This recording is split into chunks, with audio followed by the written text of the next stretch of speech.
Anna Seawold, and this is Authentic Parenting, a podcast about personal development in the context of parenting, where I explore how you can find more calm, connection, and joy in parenting through the process of self-discovery and inner growth with a trauma-informed lens.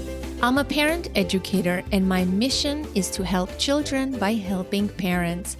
The motto of this podcast is raising our children, growing ourselves.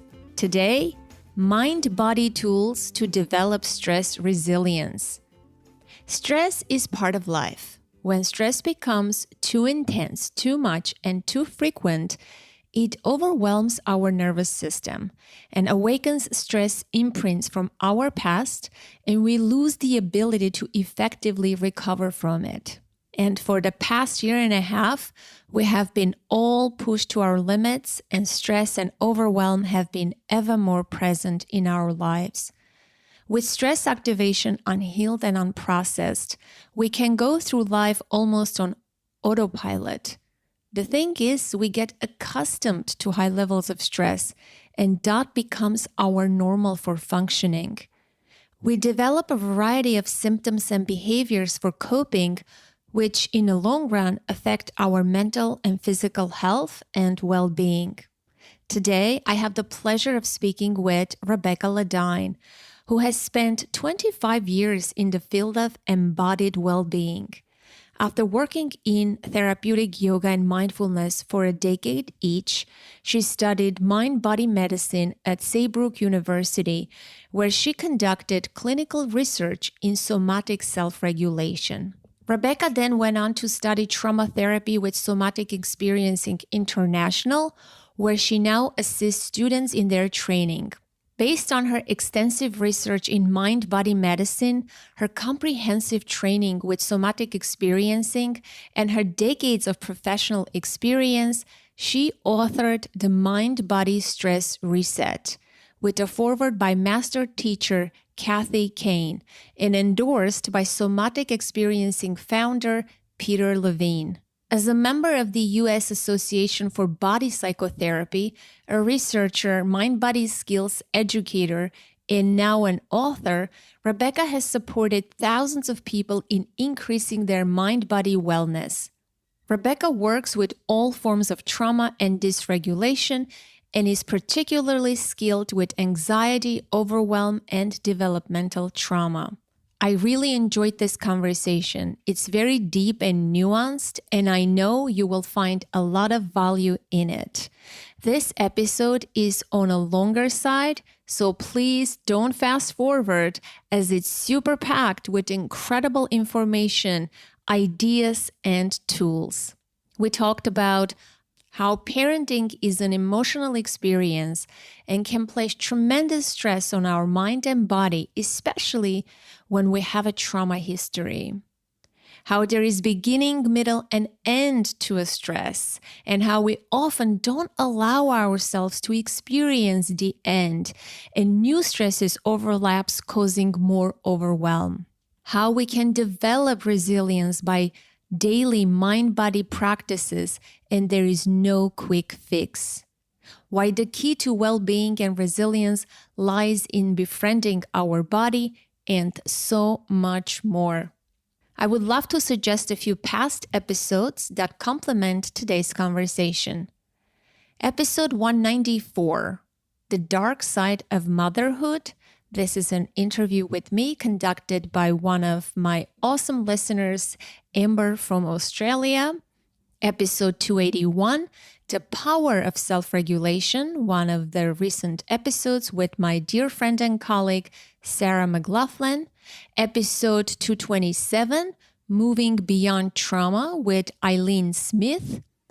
Episode 203, Discovering Wholeness and Healing After Trauma with medical doctor James Gordon. Episode 147, What Does Self-Care Really Mean? A solo episode. And episode 113, Signs of Childhood Trauma in Adults. Of course, there are many other great episodes, but I think I'll stop here. Before we get to the show, a quick shout out to our sponsor, Yes, we have a sponsor. Today's episode is brought to you by Athletic Greens, the most nutrient-dense whole food daily supplement that I've ever tried. As you know, I'm a huge advocate for cultivating and practicing what I call radical self-care. If you want to show up greatly in your parenting, you need to take care of yourself. And part of radical self-care is eating right. But with so many stressors in our lives, juggling busy schedules and multitude of responsibility, maintaining a healthy, well-balanced diet can be difficult, especially for parents. And that can leave us deficient in key nutrients that our bodies need to thrive. This is where Athletic Greens can help. It's a life-changing nutritional habit. Their daily all-in-one superfood powder is your nutritional essential. They simplify the logistics of getting optimal nutrition on a daily basis by giving you one thing with all the best things. I've been using it for the past 2 years as part of my morning routine, and I love the simplicity, the ease of it, and it tastes delicious too. One tasty scoop of Athletic Greens contains 75 vitamins, minerals, whole food sourced ingredients, probiotics, and more that all work together to fill the nutritional gaps in your diet, increase energy and focus, aid with digestion, and support a healthy immune system, all without the need to take multiple products or pills. I take it in the morning and I'm ready to face the day. And right now, for the listeners of my podcast, Athletic Greens has a special offer: a free 1-year supply of vitamin D and 5 free travel packs with your first purchase. Simply visit athleticgreens.com/authentic parenting and you'll be able to access this offer. Again, visit athleticgreens.com/authentic parenting to get your free supply of vitamin D for a year and 5 free travel packs. And now, please enjoy this fantastic episode with Rebecca Ladine. Yeah, when you scheduled for 9 a.m., I was very surprised. I'm like, wow, an early riser. No. She must have accomplished a lot before 9 a.m. She meditated, she did yoga, she did all sorts of things. And I was going to ask you, like, what did you do right before you got on this call with me? But it turns out you are in a different part of the world. It's afternoon. Yes, but I did. So this morning I did what you said. I woke up. I did do some yoga. I listened to 2 of your podcasts. Oh boy. I wrote down notes about my book and my thoughts and some things I wanted to share. And I just took my dog for a walk in the neighborhood. And that is the last thing I did before I jumped on our interview call. Okay. So may I ask, what episodes did you listen to? Yes, I hope I can remember the titles. I just listened to your interview with the author of Father Figure. I thought that was great, really interesting, really, I'm going to definitely get that book and read that. That sounds great. And I listened to earlier this morning, let me see if I can remember, part of your interview with the Latinx woman from Orange County. Yes. Great. Yes. And then earlier today, what was that third one that I dipped my toes into? Oh, it was your podcast with the author and researcher about how not to have asshole kids, which I thought was fascinating. Yes. Okay. So the latest episodes you have listened to. I did jump in. Yeah. Yes, exactly. So what you're saying, you had enough of me. No, not at all. I'm actually kind of a podcast junkie. I do a lot of podcast listening. I love to do that when I'm walking. I love to do that when I'm washing the dishes. I find that for me, just hearing other thoughtful people's ideas is both relaxing and enlivening at the same time. It's like funnily enough, it's the optimal activation that I talk about in my book, right? We can go into too much activation when we're stressed, and kind of wheels spinning and rumination happening. And we can go into too little where we feel kind of sluggish and like power mode is on reserve. And that optimal zone is when we're engaged and stimulated, but not stimulated in a way that feels anxious or fearful or even aggravated. It's just what Peter Levine calls aliveness. And for me, when I'm hearing ideas from thoughtful people, I get that feeling. I'm just like, I'm in my aliveness. And it's kind of like having a good conversation with someone that you're interested in. It's like you're listening to good conversations that you're interested in. So that's my true confession. I'm kind of a podcast junkie. Yeah, me too. But do you think it could be some way of escapism also? Let's say you're a mom of 3 kids, 4 kids, 2 kids, young kids who need your attention all the time, and you're constantly consuming podcasts. Do you think that takes you away from the present moment? And yeah? I definitely do. It was interesting because you were saying in your podcast where the author wrote a bad word, quote unquote, in her title, you gave the warning, don't listen to this with your kids. And I remembered, oh yeah, people do that. I don't do that. I don't listen to podcasts when I'm with my kids. And so my kids are teenagers now, 15 and nearly 13. So they are off at school and they're off doing some things with their buddies sometimes. And so that's when I'm taking in podcasts and information. When they were really little, I was actually really careful about what they heard. So I didn't listen to any adult podcasts where their ears could hear them. And I definitely didn't put earbuds in and listen when I was with them. I was committed to being with them. But I will say the truth is it was really hard on me. It was very hard on my nervous system I guess I could say honestly, to meet my own expectations of being present for them. And I know that is part of what led to what I talk about in my book, which is this, meltdown that I had, nervous system meltdown of just extreme stress and dysregulation. So let's go with a both and. I feel glad in some ways that I didn't listen to adult content in ear's reach of my kids when they were little.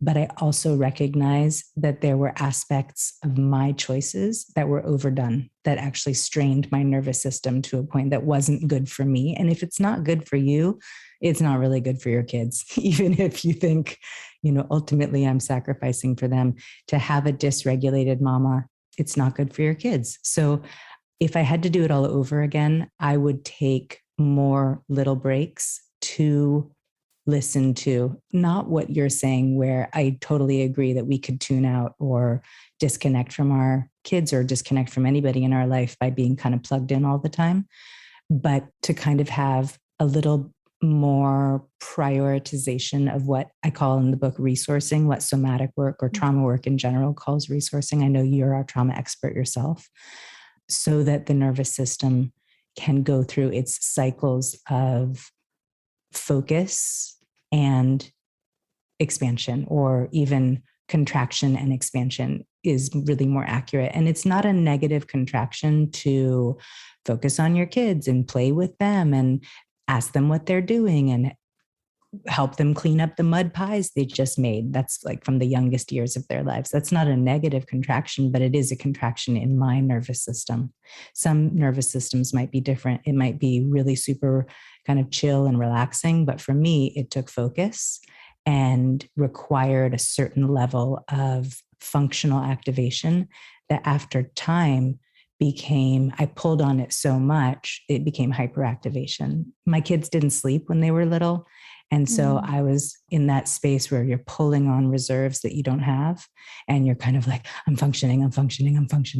And that, even if it's for good stuff, even if it's for mud pies, even if it's for read me another story, mama, even if it's for come sit with me and look at this doll that I'm dressing, it still can become hyperactivation. So that wasn't the only ingredient. This is so good. This is so right at the top of the conversation. You are so right. True confession. This is why I decided to have only one child, because I discovered right after going through the first experience that my nervous system, given my history of trauma, the most responsible thing I can do is not to become a mom the second, the third time around, because this is too much. And I want to be the best version of myself that I can be. I recognize that I didn't know all what I know now, but I knew intuitively, I'm not cut out for this. I'm too sensitive. My nervous system goes into activation. I don't have support. I am all alone. And I don't want to I don't want to raise a kid. I don't want to be responsible. It's a huge responsibility to bring another human being and not being able to give them my full attention, my attunement, my connection, my time, my presence, the way they deserve. And I recognize that I can't do this the second time around. I can't go through not sleeping, not eating, not having a support system, a mom to cry to, or a sister to call on to, or even a friend. You know, I didn't even grow up in America. I was just alone completely. And given my trauma history, I was getting triggered. And like you said, ordinary things like, Mom, can you look at this? Mommy, can you look? I drew this. Mom, can you sit here while I do this? That becomes taxing. That becomes like so overwhelming. And so many parents, unfortunately, don't know this, don't recognize this. They plunge right into parenthood, motherhood. And the best advice that I would give to a new mom or to someone who is not even a parent is to learn about your trauma history, about your nervous system. Know how much capacity you already have, or build that capacity before you become a mom. Because then it's going to be so draining, so emotional, so difficult. And the funny thing is, I know so many people who have like the third kid, right? It's like, and they have such tremendous trauma history and they haven't done any healing. And of course, it's going to be difficult for them. And it's not learning a parenting technique or a trick or a tool or a hack. This is deep work that we're going to talk about today. Absolutely, Anna. I mean, I couldn't agree with you more. And I want to share two things on that, which is, for those of us, and I include myself right there with you, who have a trauma history and then become mothers, we can find ourselves suddenly in the throes of traumatic imprints that maybe we didn't even know about, or perhaps we knew about, but we had never felt them in the way we now were once we had kids. And so just to simplify that, when you have a trauma history that goes back to your own infancy or your youngest years, there are certain things that I know through the research, but I also know experientially, certain things that become unearthed while you're parenting your child of that age. So when you are parenting your infant, there are things that just come to the surface. And so I want to mention that because even if you've done a lot of work, there are things that will come anyway. And the work that you'll do before you become a parent will help you with that. But there are things that you can't check off before you have kids. It's gonna happen. And I say that as a way of decreasing shame so that anybody who's like, why is this happening? I've already evolved, or I've already done my work. It's not linear. It doesn't function that way in a nervous system. It's circular and cyclical. And And I also say that because it's so important to recognize that the things that you're feeling are not exclusively about right now. They're also about before. And so there you are holding your baby and having all these, in my case, just flooding of fear and anxiety and hyper activation, which hadn't been the case right before, in the 10 years before I had kids. And it's important to know this has been lying dormant in you, and it has to come out now. And it's related to before. It's not related to right now. So the interesting thing I want to say also about my own experience, I don't know if this is universal, but you just touched on it. My own experience was that with my first child, that's when the deepest and most unexpected trauma imprints were rising to the surface. And I was like you too, like, I don't know if I should do this again. This was a really intense experience. And in my own case, I decided to, because of my own hopes around sibling relationship for my child. And it was very, very different with my second. And I believe that is because a lot of those trauma imprints rose right up to the surface with number one. I worked with them, not because I wanted to, but because I had to. And it was different, noticeably different with number two. So I'm saying that for your listeners who might have a really rough ride with number one and are questioning. And so let's say both are options. You can go Anna's route and respect your whole system and say, this is what's right for me. I am going to bring this one child into this world and nurture them. And I love that. And I have so many friends and clients that are in that boat. And then you could also say, a part of me is called to have another child. And maybe it's possible that for me, I'll have a similar experience to Rebecca, and it'll be really different with my second time around. Yeah. And actually the second time around, I think could be a more healing experience because everything sort of opened up in the first experience. It's exposed. And now you know what you have to look at. Yeah. And you may consciously choose or unconsciously to be brave enough, which I wasn't, and I didn't want to heal yourself through that experience the second time around. To sort of override the first experience. I was talking about this yesterday with a client. They said that, they're divorced and they're doing co-parenting and they still have the old patterns of communication and they get activated. Each day they have their own patterns they bring into the conflict and they're trying to figure out a new way of being. And the guy said to me, but the damage to our relationship, I'm always thinking about it.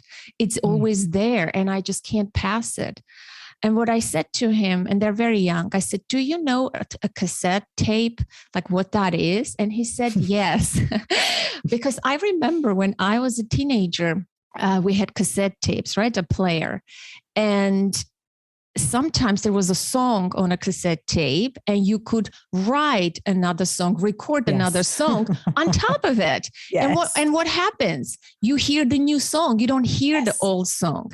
Beautiful. And I told him, this is what we're doing today. What happened in the past, I'm not going to erase that. Mm-hmm. The damage to your relationship has been done. You're aware of it. You're aware of your patterns. But we're writing a new song on top of your old one. And they love this metaphor. I love it. It's great. And so that's what we're doing, right? We can't get rid of the past. We can't undo the past. And we can't go and heal the past. That's not about it. Mm-hmm. We're rewiring new experiences on top of those old imprints to feel safer and better today. Absolutely. Absolutely, Anna. But I do want to just name one thing that both are brave you used the word, I wasn't brave. And I just want to say, yes, you were. That's how I feel. Yes, you were. Oh, God. Both are brave. It is brave to watch our experience and respond to the truth of how our nervous system functions, and really to not succumb to societal expectations, not even succumb to our own inner critics' expectations, but to listen to what's happening in us, because we are not encouraged to do that in our cultures. We are not encouraged to listen to what is happening inside of us. And my decision to bring another child into the world was not an act of bravery. It was a need that I had for my little baby to have a sibling. And that's based on my history. That was just me. I was called to that. And the wonderful thing about it is that it was different. I didn't know it would be. And I can't guarantee that for everybody else. But what I also feel really grateful for around that is that it taught me that our kids, and I do think this is true for all of us, our kids are themselves. It's not all because of our parenting. It's not all because of what we say and do or whether our trauma imprints are coming up or not. They really are themselves. And for me as a parent, I really needed to see that. If I had not had two kids, I would have, me, Rebecca, not everybody, I would have gotten stuck in this over-identification of I'm making my child the way they are. And for me, having two kids and seeing I'm the same mama, I am the same person each day with both of them. They are such different human beings. And I just love it. It's like a gift from beyond for me, that they are their own people.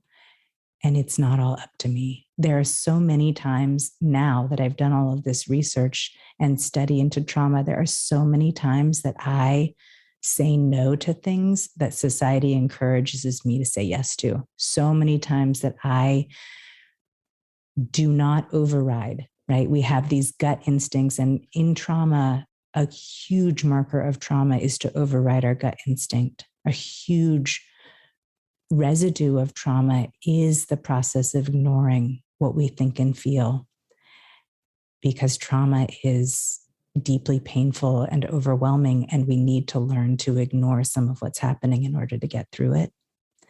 So I think recovery from trauma is actually about not overriding. So the fact that you didn't override your gut instinct there, I think is a cause for celebration. I really, really mean it. Let's not override ourselves anymore. We had to do it before, and we don't have to do it now. Yeah. Yeah. When trauma happens, hence we disconnect from ourselves, right? From what we know, what we'd like, who we are. That's the disconnection of the trauma, and not trusting our gut, our instincts, our intuition, and knowing what my capacity is in the given moment. Can I handle this amount of stress? Yeah. Because parenting puts a lot of tremendous stress on the body, on the mind, on the psyche.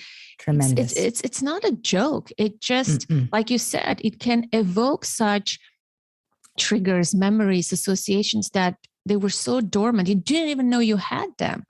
They come out of nowhere. And a lot of people, I love that you highlighted that part, that it's not about now. Know that this is coming from the past. And sometimes people get also stuck in wanting to know the exact memory, the exact story. And to that, I say it's not important. You may never even recall the story or the memory, but being and experiencing and opening and developing that capacity to develop that resilience in your body with whatever sensations rise is the key to healing. And not getting stuck in the story. Sometimes they say, I get this. Where is it coming from? My mom did this. My dad did this. I'm wondering if this is this, or it's not important. And you can never pinpoint those associations, those memories, those sensations anyways. It's a collage of memories. It's a collage of events. It's not, in most cases for developmental trauma, it's not one incident. And so trying to go back and find one incident, it's futile. It's not going to happen. But that can create its own stress by you becoming cyclically attached to this idea of digging your past and trying to excavate a story, making sense of something that is not even possible. That, I think, is a stressor in and of itself. I totally agree. And there's, I want to say two things to that. One is a lot of our developmental trauma is pre-verbal. We won't have narrative for it. We won't have, and even if it didn't happen before the age of, let's say 3, if it happened between 3 and 7, our language memory and even language acquisition, our ability to describe things to ourselves is still so limited in that time period, in that age range. We're not going to be able to pull up a cognitive memory that's going to satisfy our adult mind.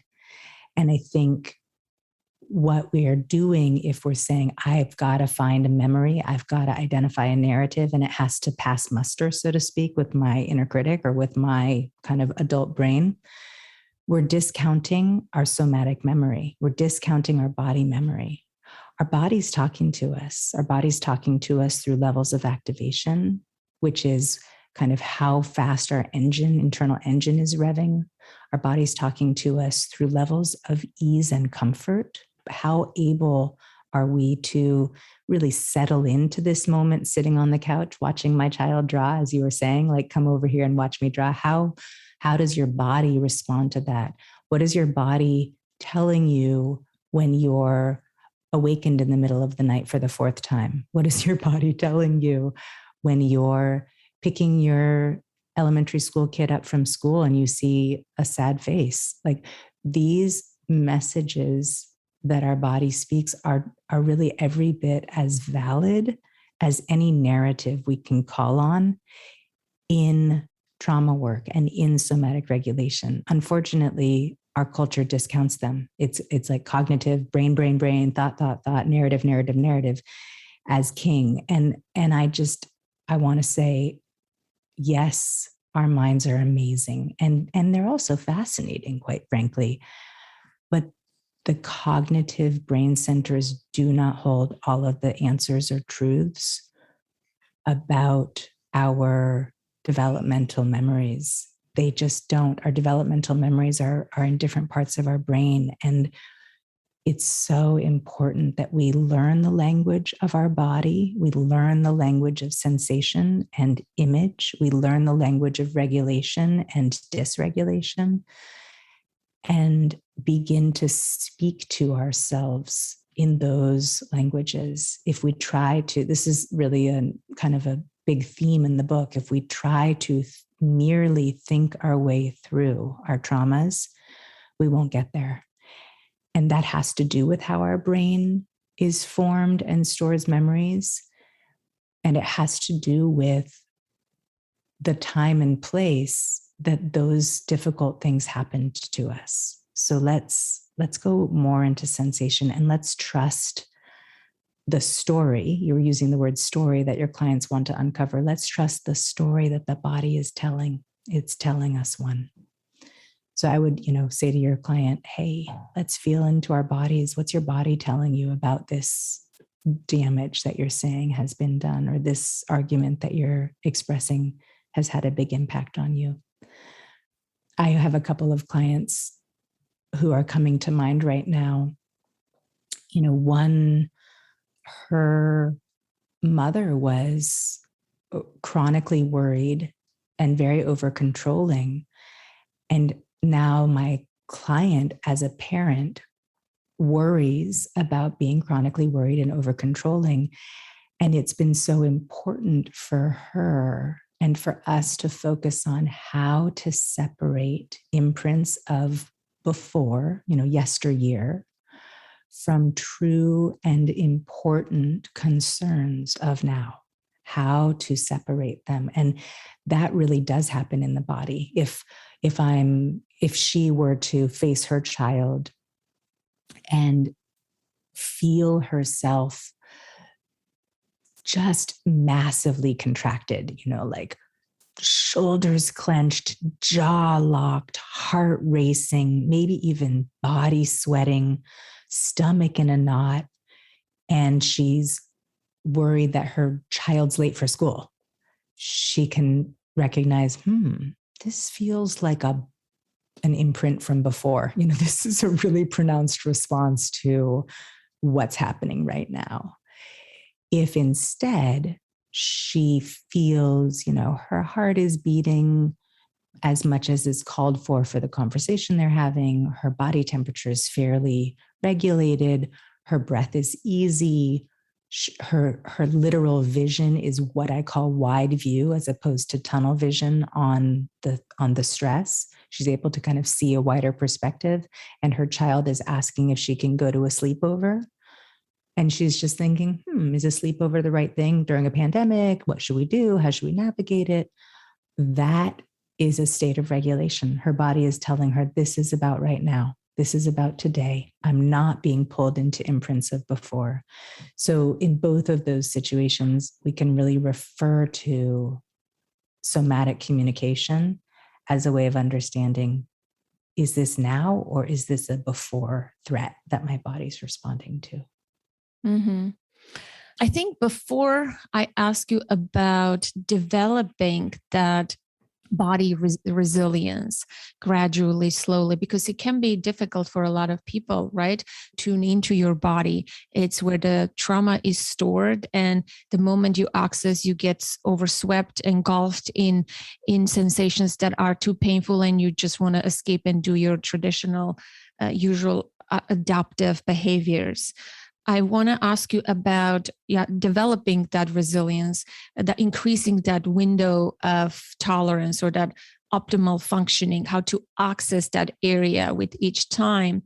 But before we get there, let's talk about the stress and we'll talk about this on the podcast, but of course, every person delivers it differently, and it clicks for some people in a different way. So what does stress do to the body?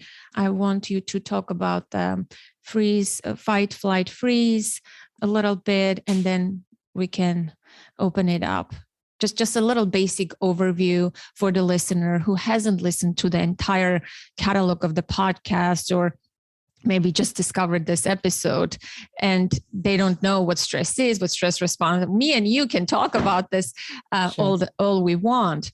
But I think I don't want to let the new listener or a fairly new listener get more confused.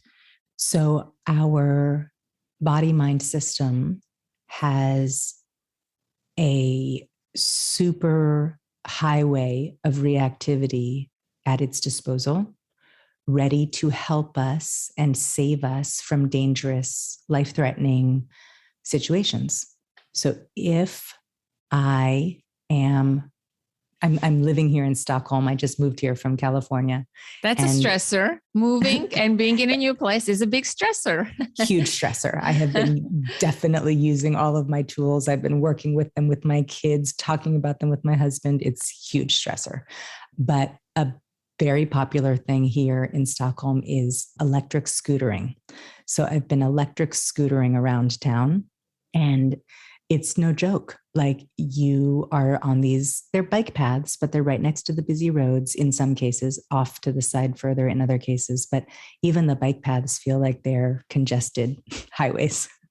So if you see another scooter coming barreling down the path at you, your stress response, rightfully so, should be to flee. So we have at our disposal, we have fight, flight, freeze, and then this fourth, not often talked about, appease. Okay, so my first response when I see the scooter is to flee and get out of the way. So that's what I do. But sometimes I am blocked by someone else and I can't get out of the way. So I have to decide, am I going to freeze and just kind of like take my thumb off the electric go button and wait for that barreling scooter to pass? Or am I going to fight a little bit and kind of try to stay in my lane and not get run over? Or am I going to appease? Am I going to look over my shoulder, maybe make some eye contact, kind of that silent agreement of like, let's make room for both of us. What's the deal here?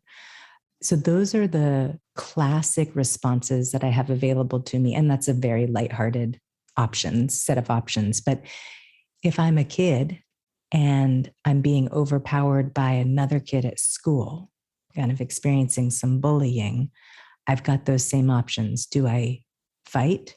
Do I flee? Do I freeze, which / shut down, or do I appease? And so in some cases, that little kid being bullied is just going to successfully run across the playground and get out of there. And their body cued them to move into hyperactivation. Their heart started to pound, their muscles started to work really hard, and they ran like they've never run before and they got away. That's a healthy flight response. But if later on in class, the teacher says, James, can you come to the front of the room and give an example for this math problem I've put on the board? And James's body cues him to flee and he runs out of the classroom.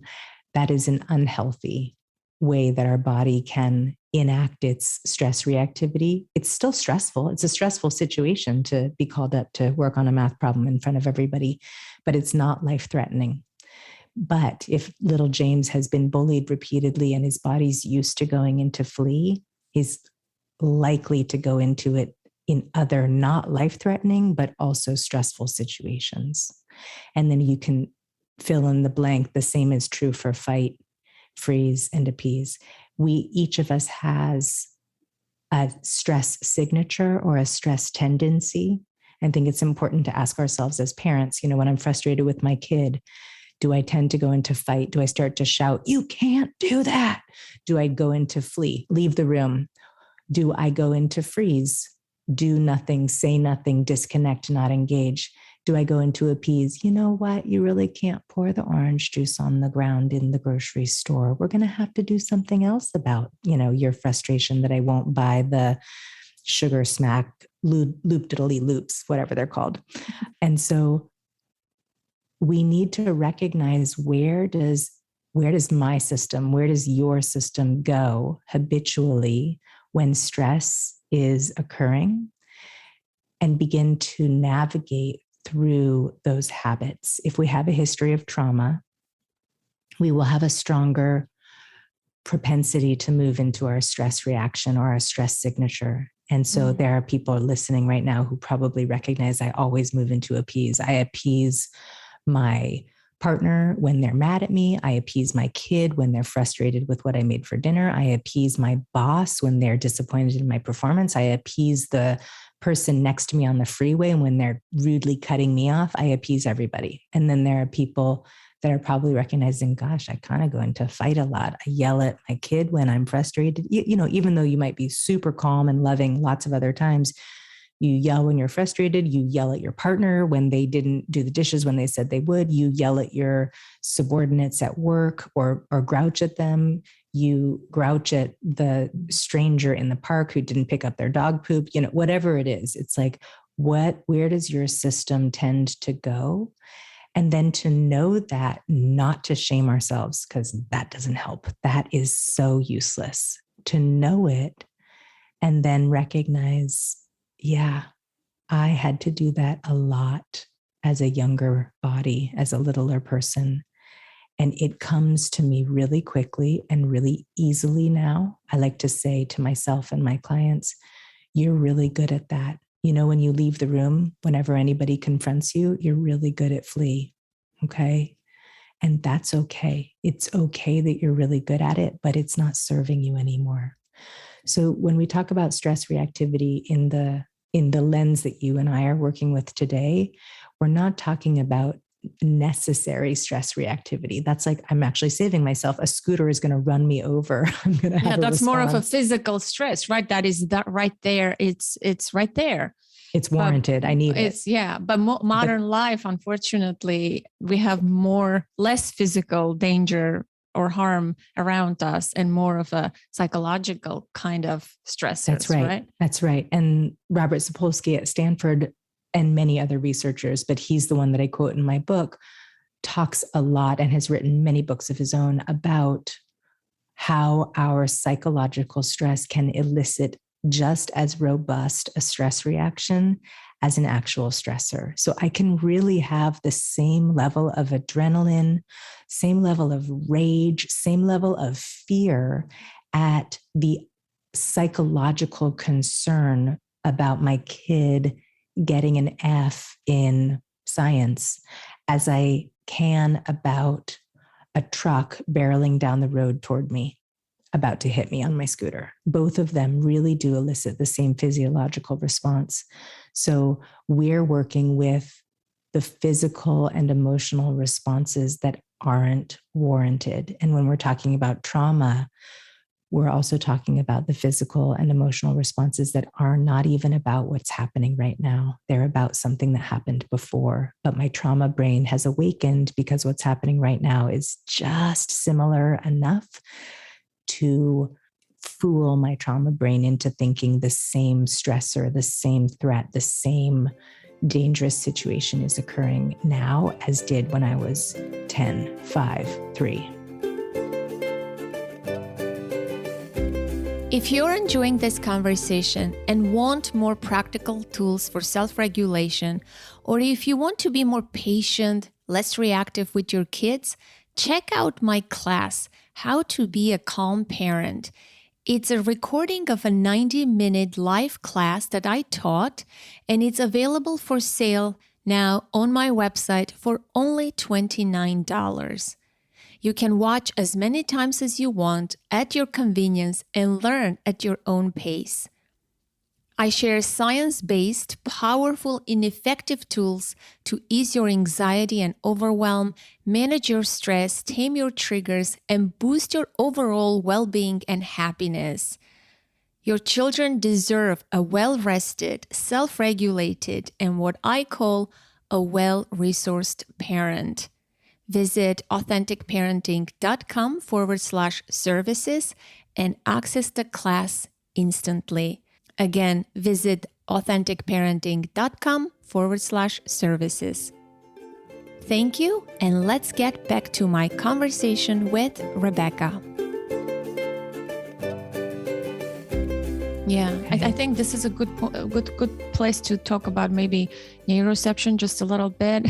I teach my clients too about it. I think it's good to know what neuroception is and what's faulty neuroception is. It's what you're talking about as neuroception is your brain's ability to detect danger, harm in the environment. But when you had a traumatic childhood, when that switch was pressed of the stress activation over and over and over again, it sort of gets stuck on that on position and you experience this faulty neuroception. You detect danger where there is none. And so you're more hypervigilant. You shout at people for no reason. Somebody even says something to you, calls your name. You're like, whoa, what's up? You immediately like you are already ready to go and fight because it takes very little to like touch your stress response just a little bit and you become very activated. Just a slightest demand placed on your body can elicit a big response. Hence, parenting is very stressful. If we didn't have trauma history, parenting is not that hard.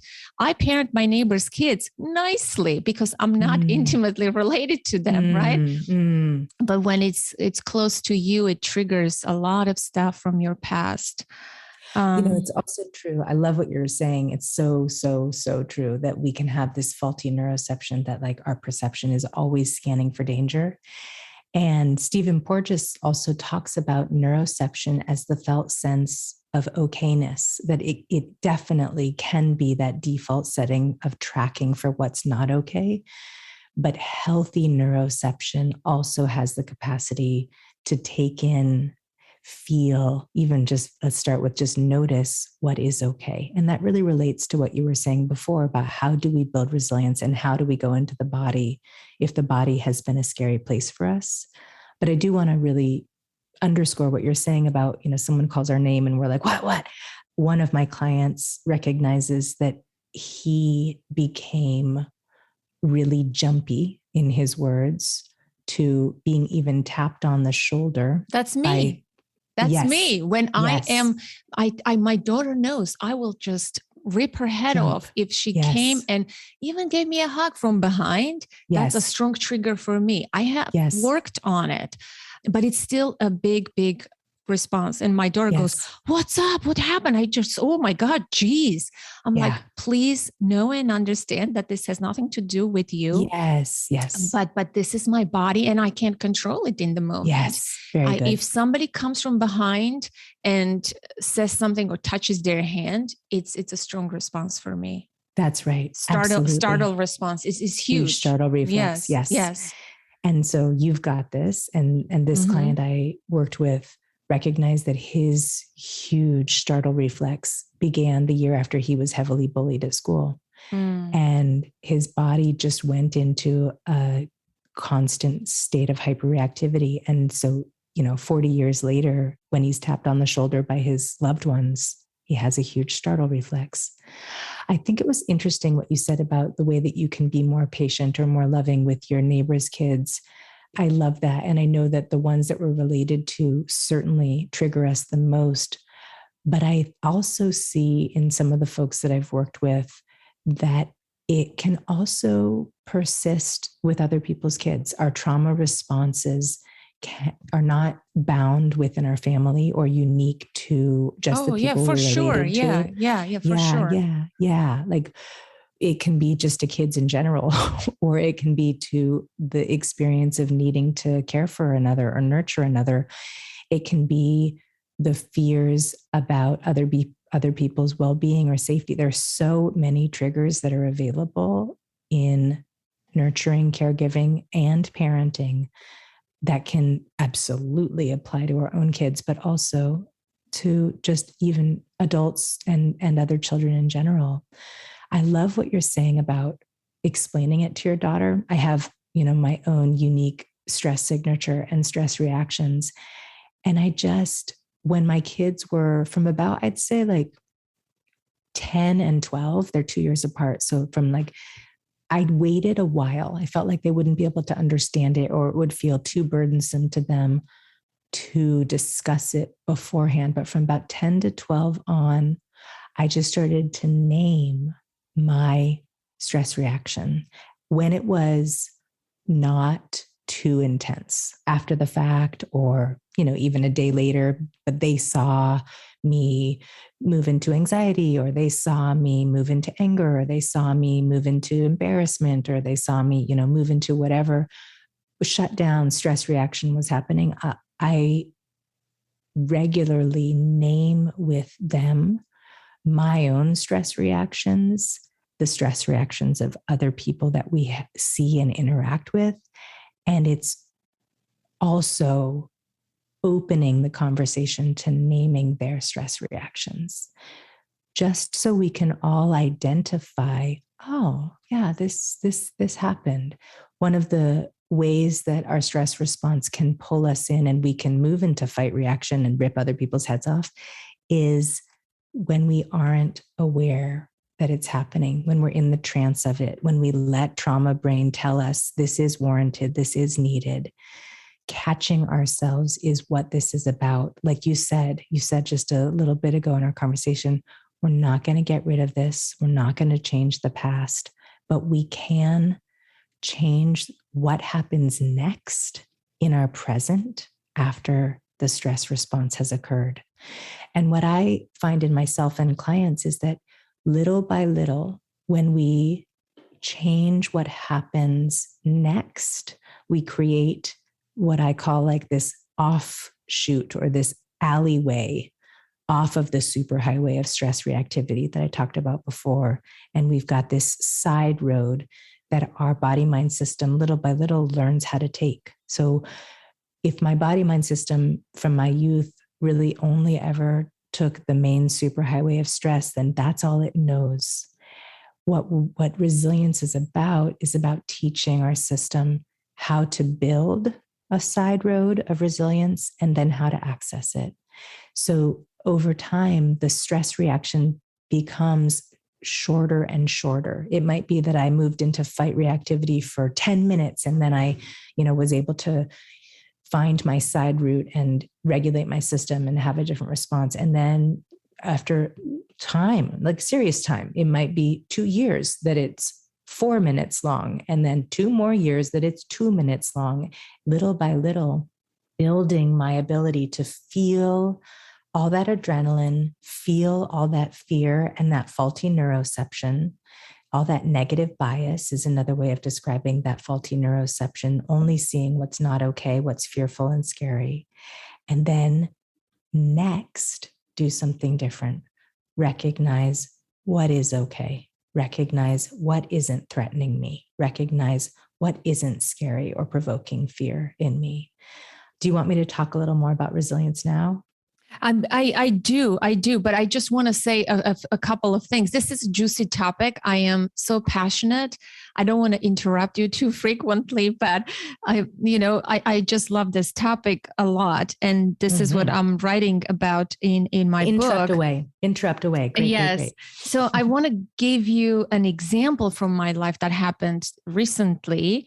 But before that, I was going to just mention or underscore one more time that the stress response is there for a reason, and it's good that we have it. It's not a bad thing, right? And stress is good for us, except when it becomes too much, too often, too prolonged, then it taxes our nervous system.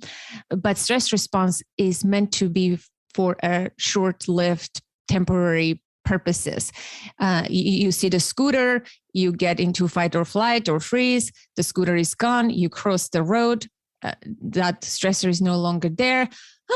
We managed this. I think for people who didn't have that chance of what goes up has to come down, and they were always up, too frequent, too much, too big, too overwhelmed in their body, and not having had the capacity to deal with the stressors, that's when it becomes problematic and it becomes malfunctioning, this response that has to be, a stressor response, and then it goes away when the stressor is gone. However, it's like a lot of people constantly live in chronic or toxic stress these days, and they are so accustomed to it, they don't even recognize that they are living in this stress activation all the time. Yes. That's their norm. Totally. They've reset their baseline. Right. It's like baseline is, if on a scale of 1 to 10, a normal day is a level 6 or 7 of stress. It's like that is a normal experience that our culture is having. And I think what you're saying about it being short-lived is so important. I want to underscore that. In my book, I talk about stress has to have a beginning, middle, and an end. Mm-hmm. And that the stress is actually quite loud, and the end of stress is very quiet. We need to learn to listen for the quieter ending of stress. And it's funny because you're talking about moving to another country is stressful.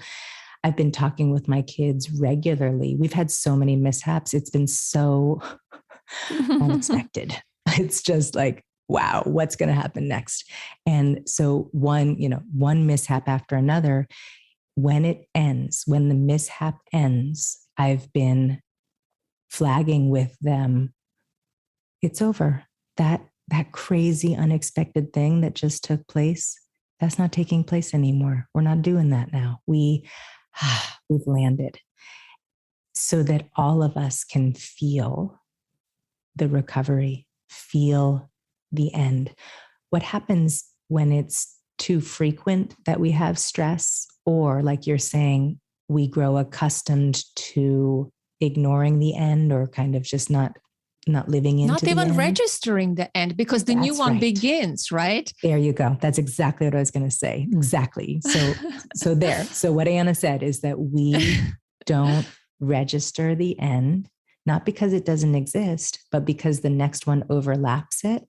And so what we have to do is, I talk about, we have to kind of like put a wedge in our experience. We have to put the brakes on, put a wedge in it, and just hold on, pause. I'm going to get to that next one. I'm not going to ignore it. I'm not going to deny it. But first, I'm going to have an end. Even if this end is 1 breath long, even if this end is 30 seconds of me feeling my heart rate slow just a little bit, or this end is me taking a whole afternoon and not getting to the next thing yet, doing this slow meandering through the cities of Stockholm. I'm going to find an ending first so that my nervous system can remember that that really is the cycle. It's psychological confusion that we think there aren't endings. In reality, there are. So we have to look for them. And then once we see them, we need to feel them. We need to know that's what that feels like. That knot in my stomach loosening a little bit, that's what the ending feels like. And I do mean a little bit, because it's not like tra la la, everything feels perfect, roses, sunshine. It's like, oh, I feel a little less stressed than I did before. That's how the ending feels. This is such an important point, Rebecca. I mean, I can't just emphasize this enough, to allowing ourselves to experience the end, to get used to it, how it feels. When I teach a class called How to Become a Calm Parent, the first thing I ask them is, how does calm feel for you? Because you want to be a calm parent. Have you ever experienced it? It's that end, right? How do we access that? Or we're too preoccupied, we just don't even feel it anymore. My daughter just went to middle school. She's in 8th grade. And all of last year, she was from home, obviously for all of the kids. She went in person school the last 2 months, or almost 3 months of 7th grade. She went into school. But now when she went again in person, she came and she's like, Mom, this is amazing. I love school. I love my teachers. She's giving me such, it's in person. I love it, this and that. She's like, remember when I first went into 6th grade, and all she talks about is the 6th grade and no mention of this frigging 7th grade, even the 3 months that she went in person. It's omitted, it's gone. And I'm like, boy, that must have been so traumatizing that she doesn't even connect to her middle school experience, that it's one continuum.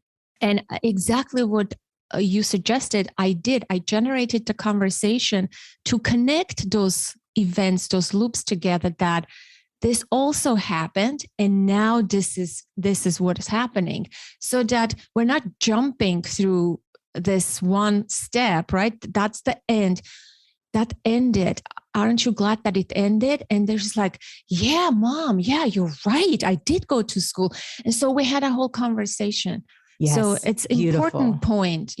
That homeschool time ended. That mandatory Zoom learning ended. Right. And our brain will skip over it. It will skip over that it existed, like you're saying, in cognitive memory, but it won't skip over that it existed in somatic memory. So we need to have that conversation from mind to body. Look, this did exist. And some people say, I don't want to think about it. It's yucky. But actually, we're going to do ourselves a favor if we take a moment when it's over and think about it just for a moment and recognize that was yucky and it is over. It did end. And now I'm in 8th grade and loving it. And it's like, what's so wonderful for the nervous system is to be able to move from what we call a resource or a resilience pathway, this wonderful 8th grade experience that your daughter's having. The nervous system is buoyed by that. It releases all these oxytocin and serotonin, and we feel so relieved and connected, and our body's like humming along with safety and happiness. From that place, we might think, well, I don't want to go back to think about yucky things. I'm like having a good day. But actually, our system is more prepared to reflect on the challenge just for a moment. Let's not belabor it, but just for a moment, from the place of 8th grade is so great. We look back and recognize 7th grade was so rough. I am so glad it's over. Hey, it is over. Wow, gosh, it's over. And now I really can go back to thinking about 8th grade again. That little experience of coming from a resource, going into something that's activating, and then back to a resource is a gift for a trauma brain, is a gift for any stress brain, because our predisposition when we've lived through extreme stress or trauma is that when we're on the subject of trauma, we stay there. We stay there and only there. Building a bridge, I call it, from an okay experience, bridge into not okay, bridge back out into okay, all those side routes. those are the things that are going to help us recover after we got really mad about, what our partner did, our neighbor did, our child did, we ourselves did. We're going to recover on the side roads that we built, going from something difficult, like 7th grade, to the thought of something okay, like 8th grade. It's going to help us next time we get really mad about fill in the blank. Yeah, modulating, right? Through those two experiences, holding the negative and the positive in your mind, but not having the negative be in the foreground, but sort of be in the background, and you jumping from one to another. And so opening more space in your system. Yeah. Right? Peter Levine, who created somatic experiencing, calls it pendulation. And he works with this concept of like a pendulum swinging from one side to the next. Our nervous system is designed to go back and forth in this even rhythmical pendulum swing. And trauma interrupts that pendulum. It has it stuck in the difficult. It has us stuck in that hypervigilance and that faulty neuroception and that fear place. So even though it seems counterintuitive that when we're in a rhythm with something positive, we would let ourselves swing over to the negative, we're actually restoring the pendulum. We are in, the pendulum has swung over to something good. Life has given us that 8th grade. And then we are restoring this natural movement of our nervous system. If we swing over to how hard 7th grade was, and then we swing back to what's good and okay about 8th grade. So background and foreground is another great way to describe it. I think of it as building connections between what is difficult and what is pleasant, pleasurable, safe, okay. Because when we have lived through extreme stress or trauma and we haven't experienced endings, which is at the very least neutral and hopefully pleasant, our nervous system has come to believe that the yuck, the fear, the bad is baseline, is reality. We literally, then we move into confirmation bias and negative bias, and we really only see what's not okay. We can have a situation where we go out with someone. I have relatives like this. You go out with a relative and you're at a nice lunch and the sky is blue and it's like pretty comfortable seat and like nice enough placement of the table. And all they can see is that their salad has too much lemon on it. or the sun is too bright. It's too much sun. It's too much this.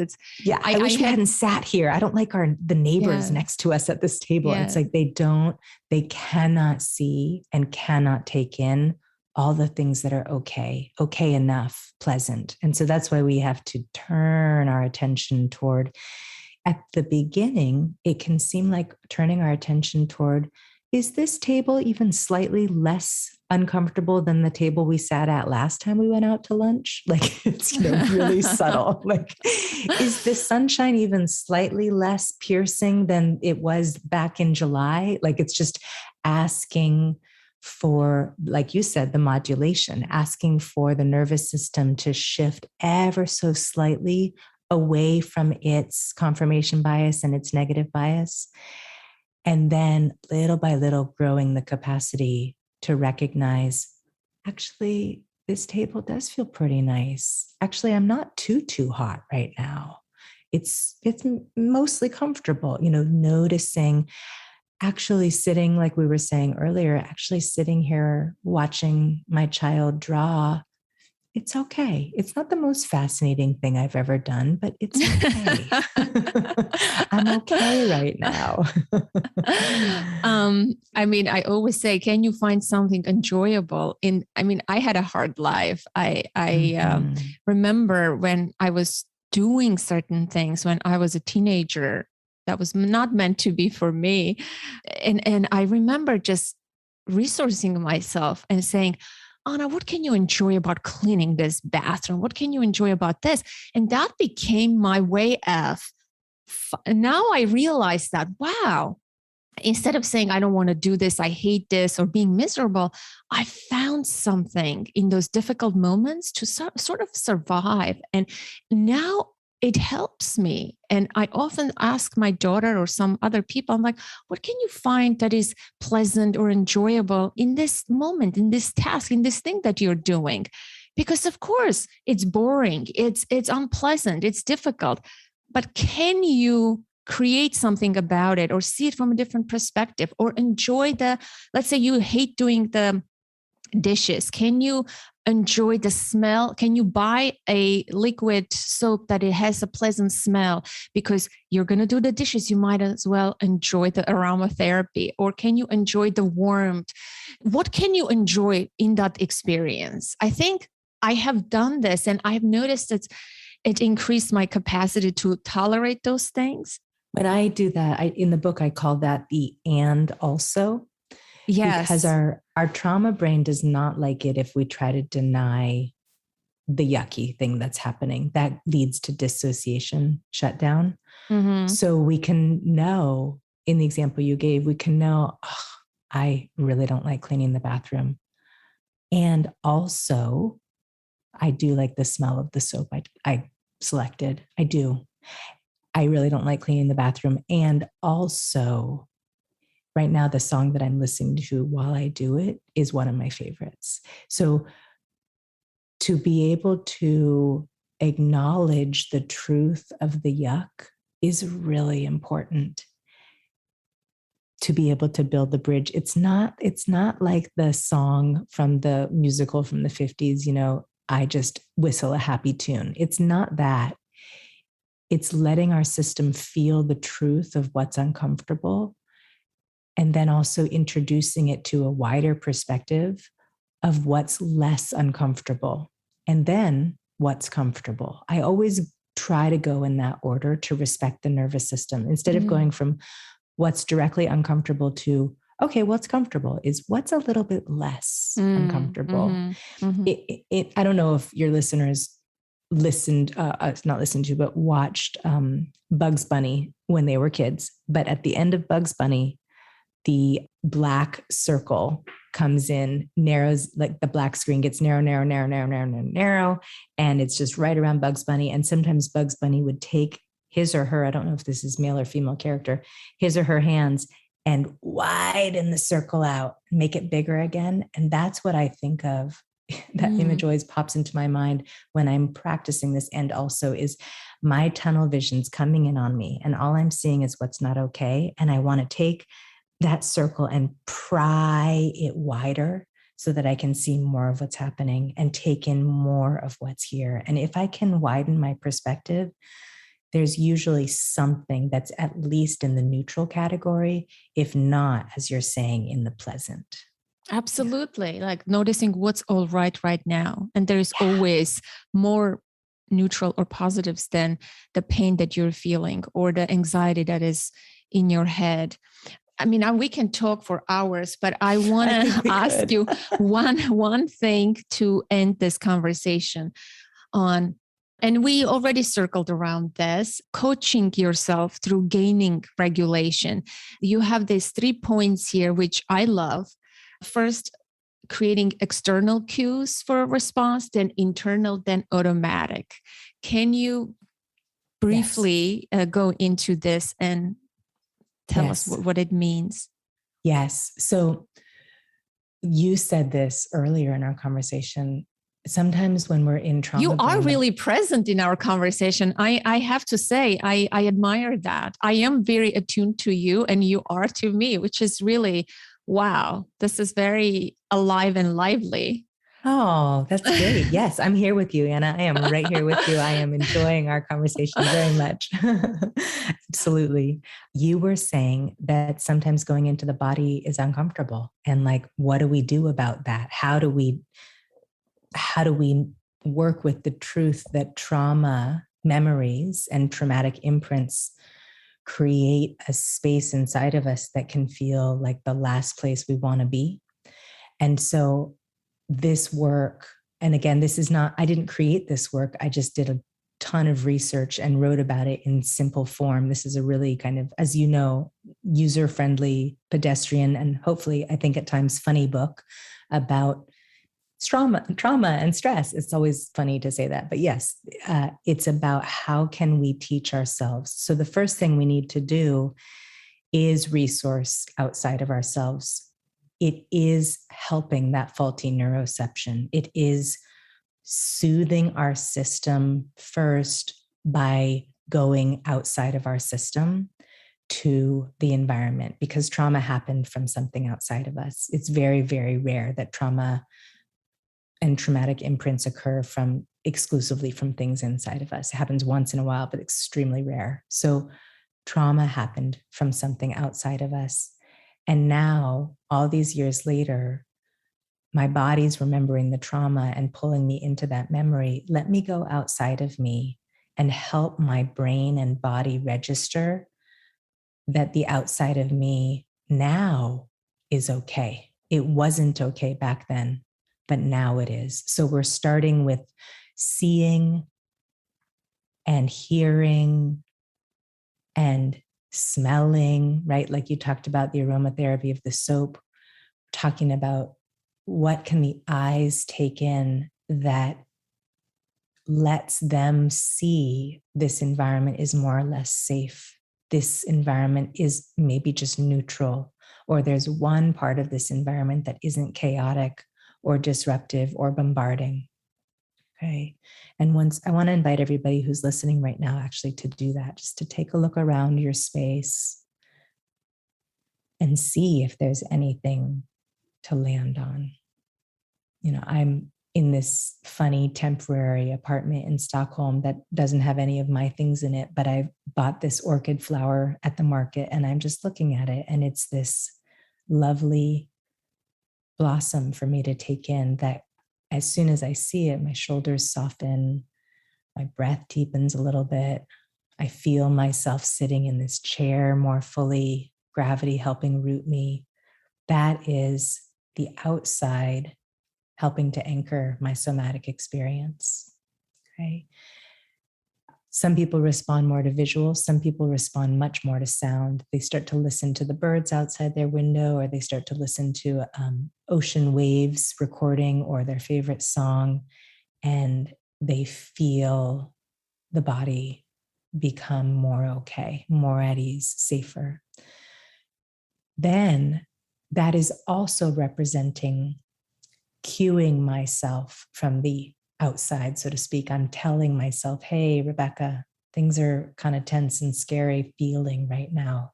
Let's walk ourselves through some things. So I'm cueing myself from the outside. That's what's also indicated in that section in the book. The next step is the inside cues me.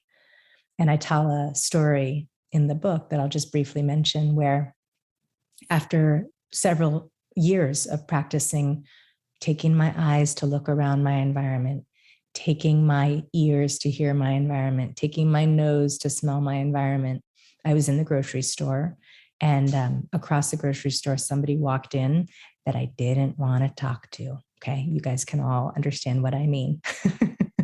And my body tensed and my heart rate quickened quite a bit, and I started to sweat a little, and I was like, oh gosh, what am I going to do? And I was thinking, I was in the checkout line, and my flight brain went, you know what? I don't really need these groceries. I could just leave them here and walk out. So that was my flight instinct. My fight instinct was like an instantaneous thought of, can I demand that this checker like hurry up in a major way and get me out the door? And then there was a little bit of freeze that started to come over me, and I just feel that little pull of dissociation where you just start to kind of not know where you are. And those three things, this is so fleeting. This is a nanosecond. And then my eyes pulled themselves to the large windows behind the checker. And it was autumn, and there were beautiful leaves on the trees. Autumn's one of my favorite seasons. And as I saw them, my shoulders dropped and my breathing increased.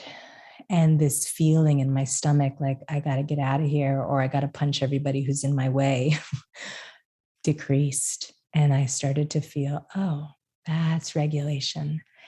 And that was all inside my body. That was happening because I had practiced this over and over and over again by telling myself from the outside to do it. And then my inside did it. So it represents two things. It represents sensing, moving into the body as a way to regulate yourself. And it also represents the progression of healing, where your body takes you into the regulation experience. You don't have to talk yourself through it as you used to have to, or sometimes have to. It's not linear. Sometimes you do, sometimes you don't. And then the last thing is that it's not really a process that you're kind of thinking through or witnessing your body take you through. It just, like you said earlier, what goes up comes down. It just begins to happen. The side road that I've been talking about is developed enough. The resilience pathways are available to your brain and body because you've used them so much through your coaching with Anna, through your therapy with me, and you know how to find them. And you feel, somebody accuses you of something that you didn't do, and you feel your reactivity, whether it's fight or flight or freeze or shut down or appease. And then you witness it. You don't even witness, it just dissipates. It goes up and then it goes back down, and you're okay again. For a split second, you were in trauma brain and you were about to fill in the blank, run from the room, punch them in the face, completely black out, whatever it is. And then that's all gone and you're okay again. You know that you can talk your way through it. So those are those 3 steps that our body brain goes through in order to heal the trauma imprints. Love it. Love it. And I can attest to it that it works as I have been practicing this for the past, I think, 6 years, more so than before. I think ever since I started doing the podcast, I learned like supercharged way about this, and reading and doing it, really practicing it. I notice now that it's not just words. What you're describing is available to everyone. It takes time and practice, but you can cultivate those new pathways. You can create bridges and build side roads that over time become their own super highways. And this highway becomes unusable, but it takes practice. And one more thing I wanted to say was, taking it in, as Rick Hansen says, I know you're familiar with his work too, looking at the tree, but also absorbing it fully, the beauty of the tree or the orchid, not just, orchid, right? Like, no, take the beauty in, allow yourself to experience at least for 12 seconds or more, so that it will rewire your brain. And people always want quick fix solutions, but this is the true work, right? Oh gosh, yes. And in addition to what Rick's saying, taking it in is great practice. The piece that is the most essential for rewiring is feeling it. We could stop and think about it for 12 seconds, and that would do a little bit of that's shift what I in meant. our neurochemistry. Feeling what I meant, not yes. think. Yes. No, and I know you Thanks meant for correcting. that. No. I know you meant that, and no doubt about it. But I just want to make sure your listeners get it, because we can translate these tools into thinking about the tools so easily. And you're highlighting this so importantly. And so I just want to underscore what you're saying. Let's take it in viscerally. Let's experientially feel it. Yes. That's why I appreciate Peter Levine's name, somatic experiencing. True. We have to have it in our body, soma meaning body, and experience meaning you gotta feel it. That's what changes our brain. That is the most effective tool we have. Yeah. Yesterday, my husband came home, and, I put the dinner in the oven and I went outside. I come home and he's like, where are you, Anna? Where are you? I said, I was catching the sunset. And he looks at me, he's kind of like, I think she's going crazy.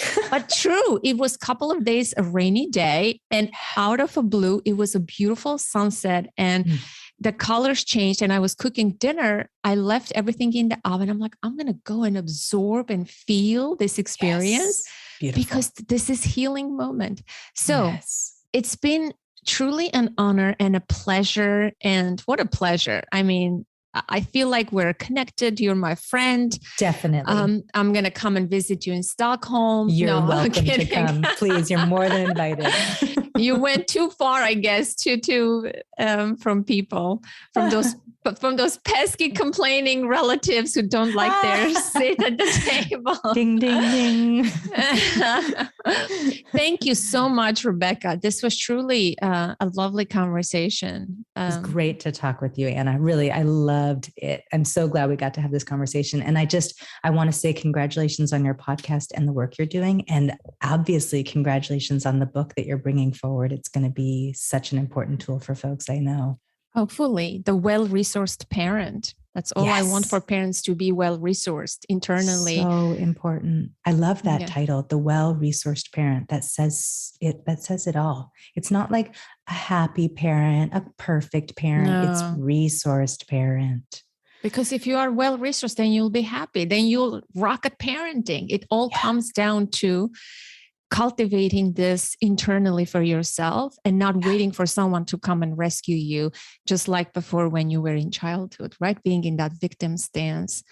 Yeah. And when you're resourced, you'll go through the cycles of what it is to be a human being. Yeah. And you will have the cycle. You won't get stuck in part of it as we do in trauma. Resource lets us move through and complete. And that's what we need. That's great. Yeah. And we will talk again, as I'm sure. I would love to have you again. Absolutely. To discuss some other topic. Let's do it. Let's get into the nitty gritty even more. That sounds fantastic. And yes, good luck to you living in a new place and modulating through your stressors. And exactly. This is wonderful. Thank you again, Anna. Rebecca. Great to talk with you.